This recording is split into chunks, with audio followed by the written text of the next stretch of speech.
Vamos a orar. Señor, te damos gracias por la oportunidad que nos das de abrir tu palabra y, más importante, abrir nuestro corazón a lo que el Espíritu Santo hoy nos quiere decir. Nuevamente, gracias por la resurrección de Jesús que hoy celebramos. Y queremos que la resurrección sea una realidad también para nosotros. Lo pedimos en el nombre de Jesús. Amén.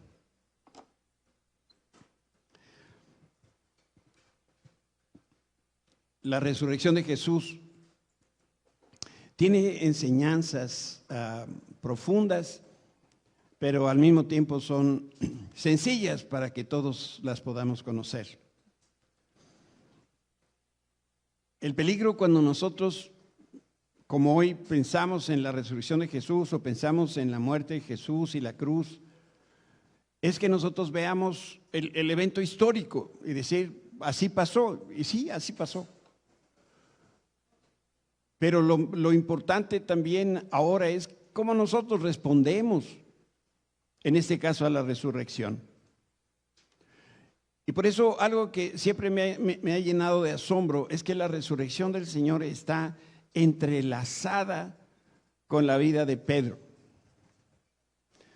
Pero también está y debe estar entrelazada con cada uno de nosotros que somos sus hijos. Como Dios no hace acepción de personas, así como le sucedió a Pedro, también el Señor lo quiere hacer con nosotros. Y siempre que yo pienso en Pedro, espero que no se ofenda Pedro por lo que voy a decir, pero yo me identifico con él. ¿Sabes por qué? Porque Pedro hablaba de más, daba consejos que nadie le pedía y muy seguido se equivocaba. Y en eso yo me parezco a Pedro.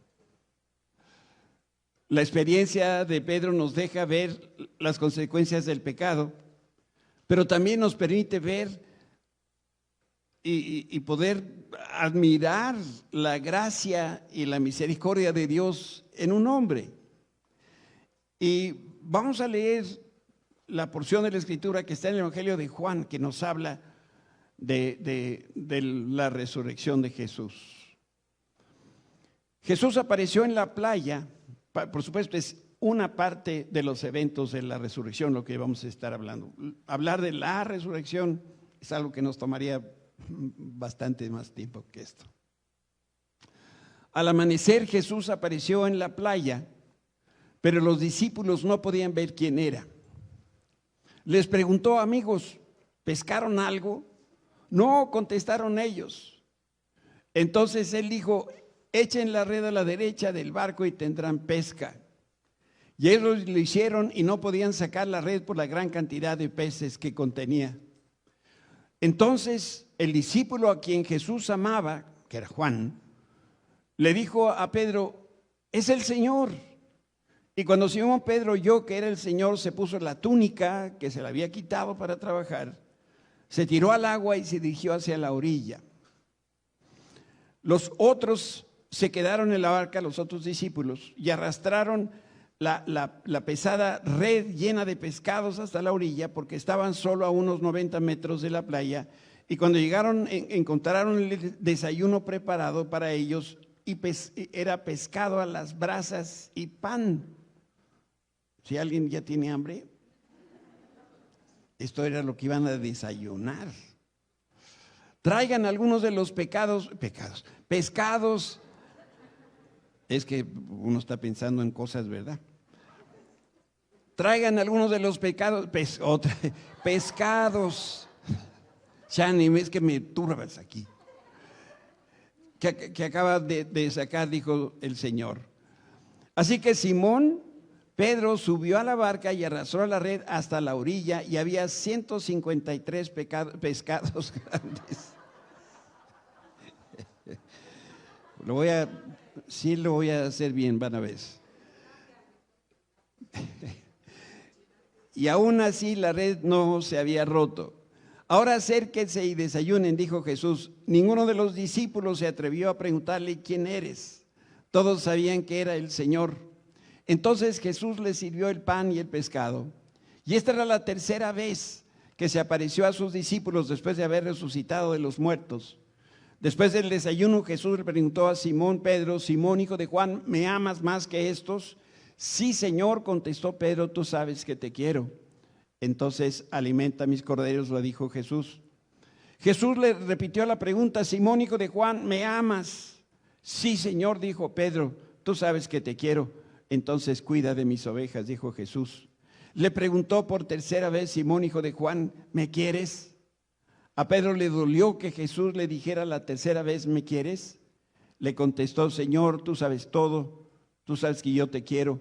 Jesús dijo: entonces alimenta mis ovejas. Pobre Pedro. Yo creo que las personas como nosotros que conocen su vida, lo recordamos más por sus desaciertos que por sus aciertos. Y recuerda que antes de negar a Jesús, el Señor le advirtió que Satanás lo iba a sacudir para que la fe que él tenía en Cristo Jesús se viniera abajo. Estas son las palabras. Dijo también el Señor: Simón, Simón, he aquí Satanás os ha pedido para zarandearos como a trigo, pero yo he rogado por ti que tu fe no falte, y tú, una vez vuelto, confirma a tus hermanos. Jesús le dijo a Pedro que estaba orando por él. El Señor intercedía para que tuviera la fortaleza, porque Dios estaba preparándolo para una misión sumamente importante. Y quiero aquí reflexionar con ustedes que la oración y la prueba son medios que el Señor emplea para robustecer nuestra fe. Cada vez que estamos en una situación de prueba, cuando estamos buscando al Señor en oración, van a ver cómo nuestra fe se robustece. Y si nosotros leemos con cuidado lo que Jesús dijo, nos vamos a dar cuenta que no estaba orando para que Pedro no cayera. Estaba intercediendo delante del Padre para que Pedro resistiera los embates de Satanás. Esa era la oración. Dios no quiere evitarnos las luchas espirituales, no. Si no, nunca saldríamos fortalecidos de ellas. Pero así como con Pedro, el Señor está intercediendo por nosotros para que estemos preparados y podamos salir victoriosos de eso. El Espíritu Santo le reveló a Jesús cuál era la condición de Pedro, y a nosotros nos enseña hoy el peligro cuando nosotros tenemos demasiada confianza en nosotros mismos. Pedro, otra de las descualidades que tenía era que era un hombre orgulloso. Y el Señor lo necesitaba inscribir en la escuela de la humildad. Ese es el único lugar donde se deshace el orgullo que se convierte en un obstáculo para hacer lo que Dios quiere que nosotros seamos. Hagamos un experimento, a ver qué pasa. ¿Somos sinceros con acento? Levanten la mano todos los que son orgullosos. Y los otros, muy humildes. Yo creo que todos, de una o de otra manera, más o menos tenemos cojeamos de este pie. Pedro, bueno, ni se diga. Y él tenía que aprender que cuando nosotros somos débiles, el poder se manifiesta en nuestra debilidad. Y ahí es cuando el poder de Cristo realmente puede actuar en nosotros. Quiero mostrarles este pasaje de 2 Corintios 12:9 en la Reina Valera. Dice: bástate mi gracia, porque mi poder se perfecciona en la debilidad, para que repose sobre mí el poder de Cristo. La Nueva Traducción lo dice quizá más entendible, al menos para mí. Cada vez Él me dijo: mi gracia es todo lo que necesitas, mi poder actúa mejor en la debilidad, así que ahora me alegra jactarme de mis debilidades. En otras palabras, me enorgullezco de mis debilidades para que el poder de Cristo pueda actuar a través de mí. Pedro necesitaba una buena cernida, porque minutos antes le había asegurado al Señor que daba su vida por él. Este es el pasaje. Y Pedro le dijo: Señor, dispuesto estoy a ir contigo, no solo a la cárcel, sino también a la muerte. Les digo que Pedro hablaba de más. Sin saberlo, Satanás se convirtió en el vehículo para que la gracia de Dios se derramara sobre él. Y sin duda aquí Satanás también estaba buscando vencer a Pedro y hacerlo de una manera muy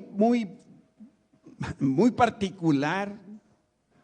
Pero Dios vendría después a restaurar a Pedro también de una manera muy particular. En ese momento histórico había muchas cosas que estaban en juego.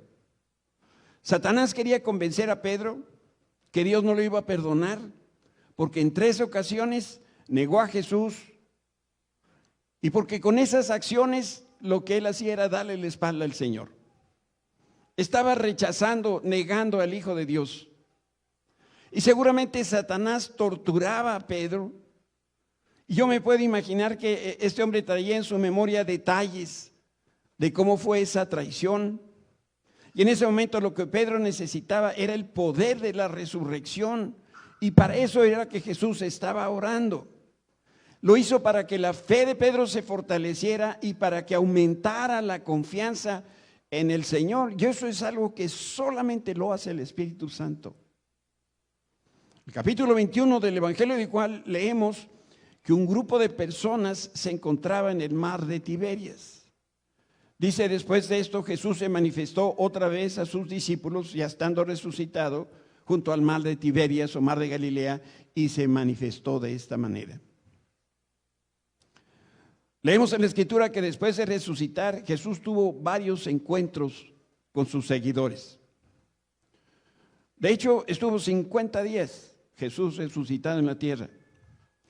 Y uno de esos fue en la playa. Estuvo 40 días. Perdón, 40 días. Echaron unos ojos. Es mi apuntadora, mi esposa. Y cuando Pedro... Voy de nuevo. Leo el pasaje. Después de esto Jesús se manifestó otra vez a sus discípulos junto al mar de Tiberias y se manifestó de esta manera. Les digo, después de resucitar, el Señor tuvo varios encuentros con sus seguidores y uno de ellos fue este que vamos a considerar hoy, que sucede en una playa. Y cuando Pedro se identificó con el Señor, de inmediato leímos, se ciñó la ropa para ir con él. Pedro no lo sabía, pero iba a ser confrontado de una manera, pero poderosísima. Y también Jesús lo iba a afirmar con el poder de la resurrección. Efectivamente, Jesús resucitó. Hay un poder en la resurrección de Jesucristo que está disponible para nosotros. El hecho de que el Señor se haya levantado, gloria a Dios, de verdad. Y estamos agradecidos a Dios por eso, porque si Él no hubiera resucitado, nosotros tampoco. Pero no sé si tú te piensas morir antes de la comida. No, yo tampoco. Entonces, ¿qué vamos a hacer? ¿Cómo respondo yo a la resurrección? Y eso es lo que vemos como en un espejo que le sucede a Pedro. Como digo, él no lo sabía, iba a ser confrontado. Vendría Jesús y lo iba a afirmar con el poder de la resurrección. En la última cena, cuando el Señor le lavó los pies a sus discípulos, Jesús y Pedro, recuerdan, tuvieron un intercambio de palabras. Pedro le dijo, hablando de más, no me lavarás los pies jamás. Y Jesús le respondió, si no te lavare, no tendrás parte conmigo. Y ya saben qué le dijo después, ¿verdad? No, Señor, lávame todo.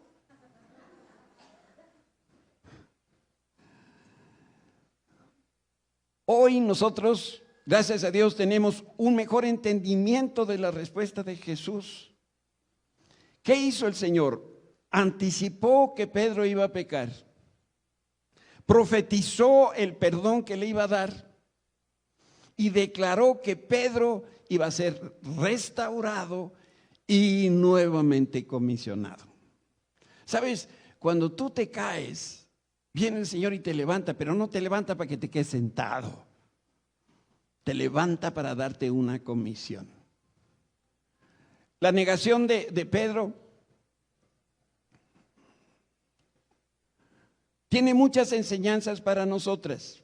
Y es que una de ellas es esta, que el Señor siempre restaura a la persona que se arrepiente, a la persona que tiene un corazón humilde y quebrantado, no importa qué hayas hecho. Restaura a la persona que se arrepiente. Al que no se arrepiente no es posible restaurar. Narra la Escritura que Pedro fue visto frente a una fogata en el palacio del sacerdote principal. Y tristemente Pedro se encontraba ahí en compañía de los enemigos del Señor Jesús. Dice la Escritura, como hacía frío, los sirvientes de la casa y los guardias habían hecho una fogata con carbón, estaban ahí de pie junto al fuego calentándose y Pedro estaba con ellos también calentándose. ¿Qué tenía que estar haciendo Pedro ahí? ¿Quién le dijo que se fuera a estar ahí con los enemigos, con aquellos que se oponían al Señor? Es posible que cuando Pedro vio de nuevo las brasas encendidas ese día en la playa, recordó el palacio del sacerdote, porque en ese lugar Pedro blasfemó y negó al Señor. Yo quiero que escuches con atención esto. Después que el Señor resucitó, fue a buscar a Pedro, pero no fue a buscarlo para echarle en cara su traición. Cuando Jesús y Pedro se reencontraron en la playa, fue un momento, sí, de mucha expectación y de una clase de silencio que ensordece. Quizá por primera vez en su vida, Pedro no tenía nada que decirle a Jesús. ¿Qué le dices a un hombre que le acababas de decir, Señor, yo estoy dispuesto a ir a la muerte por ti, jamás te voy a negar? Y después de eso lo niega 3 veces. Y después de eso te lo encuentras en la playa. ¿Qué le dices? Nada. Así estaba Pedro. 7 de los discípulos comieron lo que el Señor les ofreció. Y esta era otra evidencia que el amor de Jesús por Pedro no había cambiado. Vaya, ni siquiera había parpadeado. El amor de Dios por nosotros siempre permanece incondicional. Satanás va a hacer hasta lo imposible por creer que lo que tú has hecho no tiene el perdón de Dios. Eso es una mentira flagrante.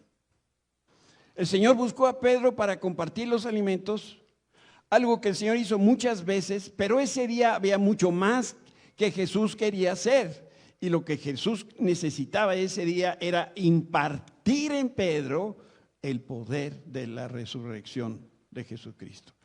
De esas palabras que nosotros tenemos que guardar exclusivamente para el uso espiritual es la palabra impartir. Era necesario que ese poder de la resurrección que estaba en Jesús, ahora el Señor lo pudiera impartir en Pedro. Yo puedo equivocarme quizá en mi apreciación de los hechos, pero esto que estamos considerando probablemente ocurre en la semana siguiente de la resurrección, cuando Jesús se le apareció a Pedro. Y menciono esto porque no sé si te puedes imaginar la agonía de estar 5 o más días quizá con la espina de la traición enterrada en el corazón. La última cosa que hizo Pedro fue negarlo. Su maestro había muerto y pasaron 7 días. ¿Qué habría en el corazón de Pedro durante todo ese tiempo? Fíjense, la zarza ardiente que no se consumía fue donde Moisés tuvo un encuentro con el Señor. Y las brasas encendidas en la playa fue el escenario para ese diálogo entre Pedro y Jesús. Y eso es de lo que hoy el Señor nos quiere hablar.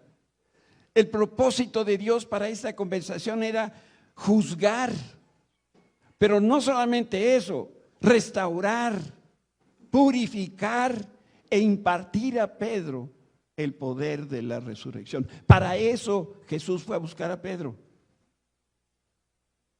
Recuerda que siempre que aparece fuego en la Escritura, ya sea en una zarza, como le pasó a Moisés, ya sea en una fogata, como le pasó a Pedro, es un emblema del juicio de Dios. Juicio al cual nosotros no tenemos por qué temer, porque ese juicio ya lo ganó Jesús por nosotros, y hoy estamos celebrando que nosotros somos libres del pecado y pronto estaremos en la resurrección con Él. 3 preguntas. La primera de ellas: después de comer, Jesús le pregunta a Pedro si lo amaba. Dice, cuando hubieron comido, Jesús dijo a Simón Pedro: Simón, hijo de Jonás, ¿me amas más que estos? Resulta que las palabras de Jesús no eran de reproche ni de condenación. Y si tú te das cuenta, Jesús no se dirige a Pedro, sino se dirige a Simón, el hijo de Jonás. ¿Por qué? Simón era el nombre que le dieron sus padres. Después Jesús le cambió el nombre y lo nombró Cefas, que quiere decir piedra. Luego Andrés llevó a Simón para que conociera a Jesús. Jesús miró fijamente a Simón y le dijo: tu nombre es Simón, hijo de Juan, pero te llamarás, ¿qué? Cefas, que significa Pedro. Después de la resurrección y de una manera intencional, Jesús lo llama Simón. ¿Qué no lo acababa de nombrar Pedro? En ese momento, Pedro no era la piedra fuerte, sólida, que iba a ser parte de la iglesia. Pero sí, el Señor Jesús veía a Pedro ya como una obra terminada. Jesús, siempre que nos ve a nosotros, nos ve completos, nos ve sin pecado. Yo estoy convencido que detrás de las brasas estaba la memoria de que Pedro había negado al Señor, y el nombre Simón le recordaba el día que el Espíritu Santo lo impulsó a confesar y decir: tú eres el Cristo, el Hijo de Dios viviente. Digo todas estas cosas porque la Biblia, como no se escribe de una forma cronológica, ni siquiera de una manera lógica para nosotros, hay muchos eventos que están en esta historia donde podemos asumir algunas cosas con cuidado. Lo que Jesús le estaba preguntando a Pedro era: ¿me amas más que a tu familia, más que el oficio que te sostiene? ¿Me amas más que tu propia vida? Cristo estaba abordando a Pedro como lo hace un médico con un paciente, y particularmente cuando el paciente está grave. ¿Sabes? El Señor no quería solamente limpiar la herida que le causó la traición. Por eso la pregunta tenía que ser intencional, incisiva, porque era la única manera de poder llegar a la raíz del mal y poderlo sanar. Antes que Pedro negara a Jesús, el apóstol se sentía confiado de sí mismo, tanto así que le dijo: Señor, yo te amo más que toda esta bola de discípulos que ve tú a saber si te aman o no te aman. Pero yo sí. Pedro creía que su amor era mayor, de mejor calidad. Él alardeaba que el amor que sentía por el Señor era superior a lo que los discípulos lo amaban. ¿Sabes? Cada vez que el Señor nos hace una pregunta, no lo hace porque no conozca la respuesta. Cuando el Señor nos pregunta, es su manera de decirnos: te estoy dando tiempo de rectificar. Te estoy dando tiempo de responder a mi llamada. ¿Se acuerdan ustedes de Adán y Eva en el pesebre, pero no, en el Edén? Después de haber pecado, que salió el Señor a buscarlos. ¿Ustedes creen que no sabía Dios dónde estaba Adán y Eva? Les estaba dando chance de que se arrepintieran. Les hablaba Adán y Eva. Y los otros se hacían como que no estaban escuchando. La pregunta de Jesús a Pedro en realidad era la oportunidad que Pedro tenía ahora y que el Señor le daba para retractarse de lo que dijo. La respuesta de Pedro a Jesús fue: sí, Señor, tú sabes que te amo. Pedro se dio cuenta que Jesús conoce, que discierne la mente y el corazón de las personas, y en su declaración Pedro admitía que ya no confiaba en él mismo, lo cual era un logro. Por eso apeló al Señor y le dijo: Señor, ¿por qué me preguntas eso si tú lo sabes todo? La respuesta de Pedro fue apenas de 5 palabras: tú sabes que te amo. Pero entre leer muchas otras.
decirle la segunda vez: Simón, hijo de Jonás, ¿me amas?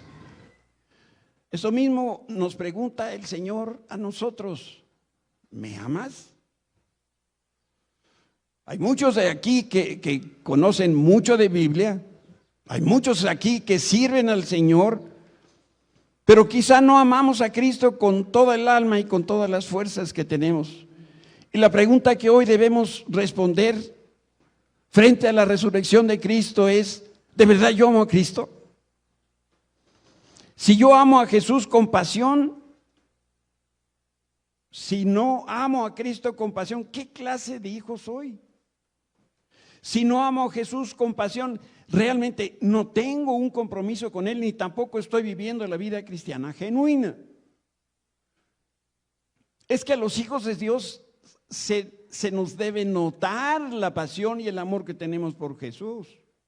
Y esta es una cosa que va más allá de la apariencia. A la pregunta de Pedro, volvió a contestarle el Señor. Volvió a contestarle Pedro: sí, Señor, tú sabes que te amo. Y aquí está la diferencia para que nosotros podamos irlo entendiendo mejor. En las primeras dos respuestas de Pedro encontramos dos palabras distintas. Traducen a amor en español, pero no son en el original. Una de ellas es más trascendente que la otra. Una es amor y otra es afecto. La primera y la segunda vez que Jesús le preguntó a Pedro que si lo amaba, el Señor empleó la palabra ágape. Pero en las dos veces Pedro respondió: Señor, tú lo sabes, tú sabes que tengo afecto por ti. Y en ese momento Pedro ya no estaba alardeando de la cantidad ni de menos de la calidad de amor que tenía por el Señor. Pedro estaba respondiendo avergonzado. Y mientras Jesús escuchaba las respuestas, el Señor le estaba ordenando: pastorea mis ovejas. Del lenguaje de los pastores, apacentar es alimentar y pastorear es disciplinar.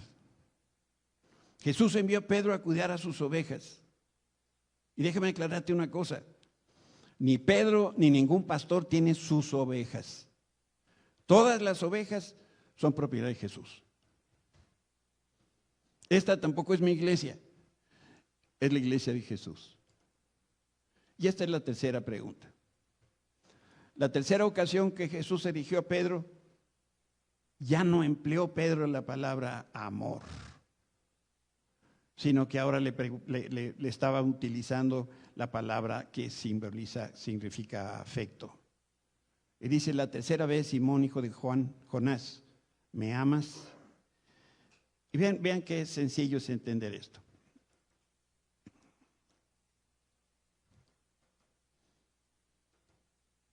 Algún día todas estas cosas van a funcionar. Hoy no. Ok. La primera vez, Jesús le dice, le pregunta: ¿me agapao? Y Pedro responde: sí, Señor, yo te fileo. La segunda vez, Jesús le dice: ¿me agapao? Y Pedro le dice: sí, Señor, yo te fileo. La tercera vez, el Señor Jesús ya no le dice apagao, le dice: Pedro, me fileo. Y Pedro le contesta: sí, te fileo. Ágape es amor de Dios. Ágape es el amor incondicional de Dios. Ágape es 1 Corintios 13. El Señor Jesús le preguntaba a Pedro: ¿me amas así como 1 Corintios 13? Y aquel avergonzado decía: no, Señor, solamente te amo de manera sentimental, tengo una emoción. Porque fileo es un amor tierno, pero siempre espera una respuesta. El amor ágape no espera ninguna respuesta. 3 veces Pedro negó a Jesús y 3 veces el Señor confrontó a Pedro que si de verdad lo amaba. Y con cada pregunta el maestro le iba dando a Pedro la oportunidad de confesar su pecado. Y esta insistencia de Jesús no fue porque buscaba información, reitero, sino que él quería saber qué había en lo profundo del corazón de su amigo. Y con cada pregunta el Señor lo estaba hiriendo, abriendo esa cosa ahí del corazón podrido para después poderlo sanar. Pedro, por supuesto, se entristeció profundamente. Jamás se imaginó que el Señor le iba a preguntar 3 veces si de verdad lo amaba.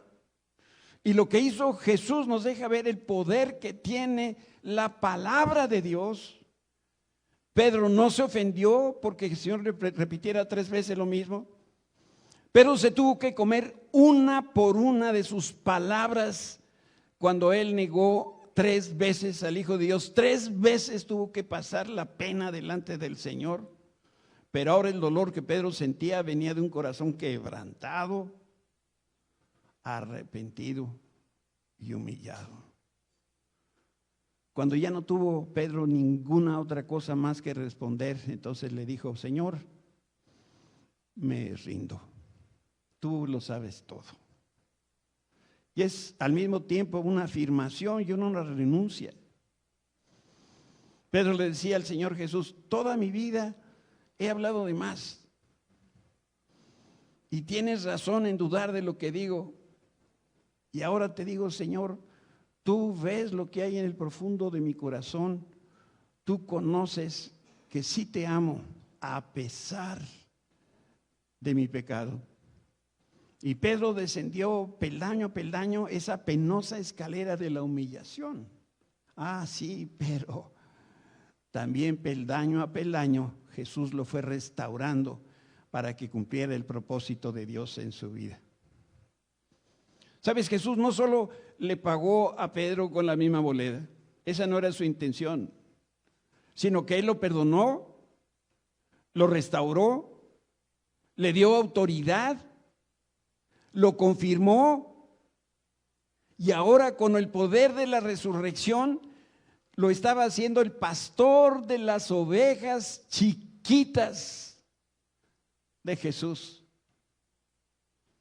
Mira, cuando las ovejas son maduras, que se defiendan, les hace bien.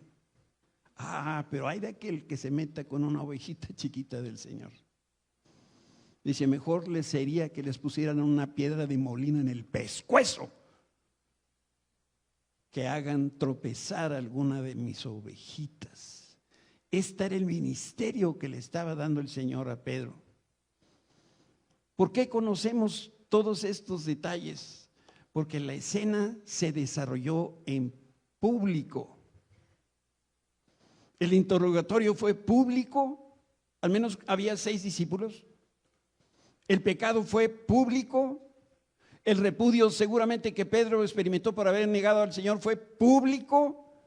El arrepentimiento de Pedro delante del Señor fue público. Y ahora el Señor lo estaba reinstalando públicamente, para que no haya ninguno que se quede con la duda de que Pedro era y seguía siendo amigo de Jesús y ahora estaba en un lugar de ministerio. ¿Me ayudan allá atrás? ¿Sabes? Jesús no resucitó para ir al cielo. Él es la resurrección y la vida.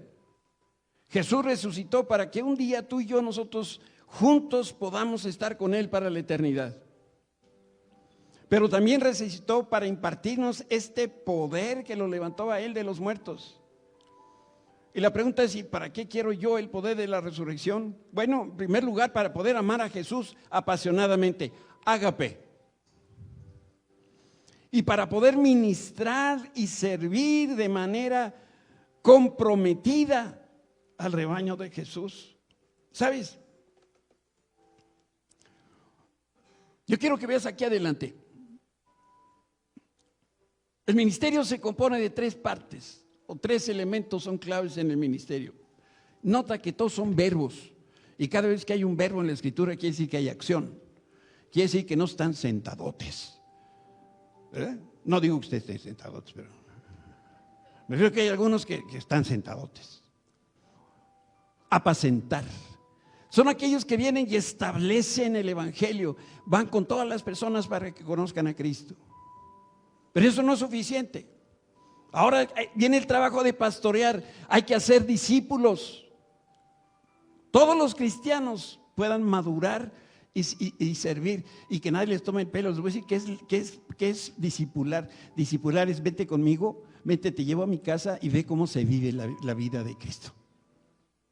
Discipular no es: te voy a dar un curso, Discipular es: veme a mí como yo soy discípulo de Jesús, te invito a mi casa. Abre los cajones y vas a ver que todo está en orden. Ve a mis archivos y ver que yo pago los impuestos. Escuche cómo le hablo a mi esposa y a mis hijos. Eso es discipular. Y la tercera es el trabajo de restaurar. Y por aquellos cristianos que están lastimados, que han sido ofendidos. Y hablando de ofendidos, espero que no te ofendas por lo que voy a decir. Yo creo que Dios y también está cansado de muchos Pedros que no quiero ver para donde están ahorita sentados.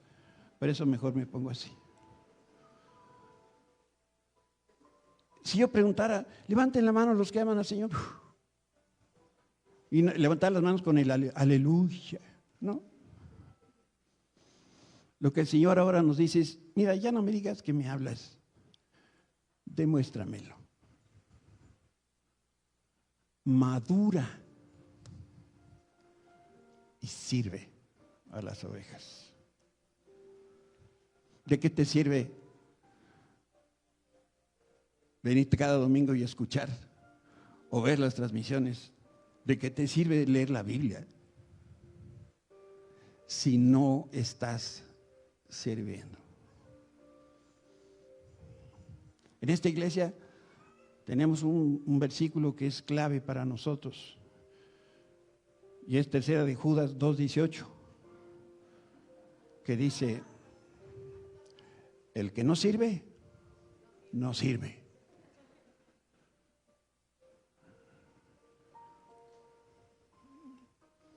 El poder de la resurrección está aquí para que tú lo recibas y vivas con el poder de la resurrección. ¿Te imaginas vivir como Jesús? Dice la Biblia que en esos 40 días que estuvo aquí resucitado, atravesaba muros. Estaba en un lugar y al siguiente lugar estaba en otro sitio. Hizo milagros, hizo portentos, estuvo con los suyos, ministró a la vida de Pedro, muchas otras cosas más que hizo Jesús resucitado. ¿Cómo lo hizo? Con el poder de la resurrección. Y ese poder está disponible para ti, si vas a servir. Porque si no sirves, ¿para qué quieres su poder? ¿Quieres un título en tu casa que diga: ya recibí el poder de la resurrección? Si tú quieres ese poder, yo te invito a que te pongas de pie.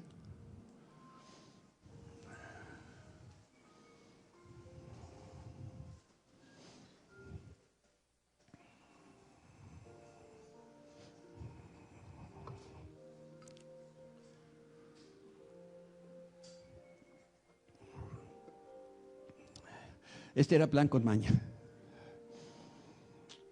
Porque ¿qué crees? Dios te está viendo. ¿Te acuerdan de Pedro, de ese que estábamos hablando? Y él: yo, Señor, ¿qué? Yo lo voy a hacer. Yo primero, yo después. Soy mejor que los demás. Yo te voy a servir. Porque es lo que están ustedes diciendo al estar aquí de pie esta mañana conmigo. Que quieren servir al Señor con el poder de la resurrección, y por eso están de pie. Yo digo: gracias a Dios por eso. Pero el Señor los está viendo. Llegó el día. Dejar atrás la inmadurez, la vida cómoda, esa vida de recibir. Ahora nos toca una vida de dar lo que hemos recibido. ¿Y qué hemos recibido? El poder de la resurrección de Jesucristo. ¿Quieres cerrar tus ojos? Padre Santo, qué hermoso testimonio tenemos en la vida de Pedro. ¿Y cuántos somos así como este hombre? Que solamente hablamos y no actuamos. Señor, gracias porque tú siempre nos das la oportunidad de arrepentirnos de la forma como estamos viviendo, para vivir como tú quieres que nosotros vivamos. Levanta tus brazos. Espíritu Santo, Espíritu de la resurrección, poder que levantó a Jesús de los muertos, ven y desciende sobre cada una de estas personas que hoy tenemos nuestras manos levantadas. Llénanos, Señor, de tu Espíritu. Imparte en nosotros el poder de la resurrección para que podamos nosotros salir de aquí a servirle a las ovejitas chiquitas, aquellos que te necesitan, aquellos que están atorados, aquellos que están dolidos, los que no tienen.